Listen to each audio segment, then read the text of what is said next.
Hi hello friends, இன்றைக்கி நம்ம பார்க்க போகிற சீரியல் என்னென்னு பார்த்தீங்கன்னா பாண்டியன் ஸ்டோர். வாங்க வீடியோக்குள்ளே போகலாமா? அதுக்கு முன்னாடி நம்மளுடைய வீடியோ பிடிச்சிருந்தா லைக் பண்ணுங்கள், ஷேர் பண்ணுங்கள், சேனலை சப்ஸ்கிரைப் பண்ணி வச்சுக்கோங்க. வாங்க வீடியோக்குள்ளே போகலாம்.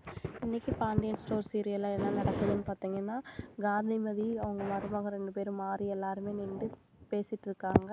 பேசினேவும் போலீஸ் ஜீப் வந்து வீட்டுக்கு முன்னாடி வருது. ஐயோ அத்தை, இன்னும் யாரும் அரெஸ்ட் பண்ண வராங்கன்னு தெரியலையே, நம்ம வீட்டுக்கு முன்னாடி வந்து போலீஸ் நிற்குதே அப்படின்னு. ஐயோ அத்தை, இங்கே தான் வராங்க, எங்கிட்ட நம்ம மேலே கம்ப்ளைண்ட் பண்ணி கொடுத்துட்டாங்க, நீ வேற பேசாமல் இருடி அப்படின்ட்டு காந்திமதி சொல்கிறாங்க. வாங்கம்மா, என்னாச்சு, ஏன் அப்படின்ற மாதிரி வந்தாங்க.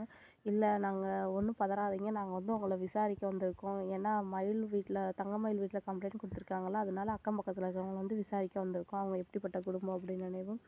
காந்திமதி, அவங்க நல்ல குடும்பம் தான்மா, கோமதி வந்து என் பொண்ணு தான், இல்லை எல்லா விஷயமும் எனக்கு தெரியும் அப்படின்ட்டு அந்த போலீஸ் இன்ஸ்பெக்டர் சொல்கிறாங்க.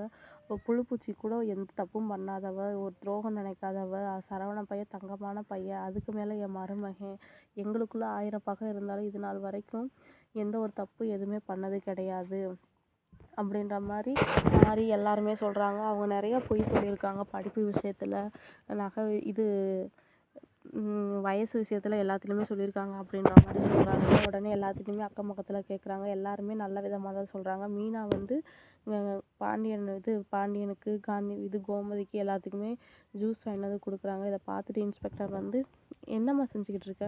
இல்லை, காலையிலேருந்து விசாரணைக்காக வந்திருக்குங்க, அவங்க எல்லாமே உடம்பு சரியில்லாதவங்க, அதனால தான் நான் ஜூஸ் கொடுத்தேன், ஜூஸ் கூட கொடுக்கக்கூடாதா அப்படின்னு.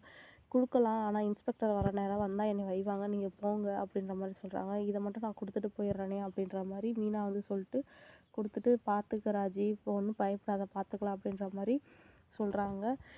இவங்க 2 பேரும் வெளியே போனோடனேவும் தங்கவேலு, சக்திவேலு, மீனா அவங்க அப்பா, மீனா எல்லாருமே நின்று பேசுகிறாங்க.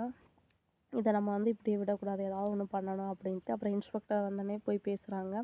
நீங்கள் தான் எல்லாத்துட்டையுமே விசாரிச்சிட்டிங்களா, அவங்க மேலே எந்த தப்புமே இல்லைல்ல, நீங்கள் அவங்கள விட்டுறலாம்ல அப்படின்ற மாதிரி சொல்கிறாங்க. சரவணன் வந்து சொல்கிறாரு உடனேவும், என் மேலே தானே கம்ப்ளைண்ட் கொடுத்துருக்காங்க, என் குடும்பத்தை விடுங்க, நீ என்ன வேணாலும் பண்ணிக்கோ, என் மேலே என்ன கேஸ் வேணாலும் போடுங்கன்ற மாதிரி சரவணன் வந்து கத்துறாரு. இங்கே பாரு, கத்தாத, பார்த்துக்க அப்படின்னு.